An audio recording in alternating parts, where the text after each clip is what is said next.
The problem with putting the bedroom down this end of the hall is the window's bricked in, and once I put the wall in, it's going to be really dark. But I've got a solution.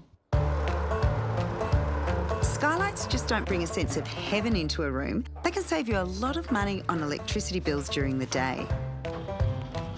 It's a little bit like solar energy. The upfront costs can be expensive, but it pays off in the long run. And it helps keep our environment just that little bit healthier. This is amazing. It certainly is. This is superb, Shirley. Oozing with character and light from those amazing skylights, which are beautiful. Yes, and we get lovely celestial beams coming through there.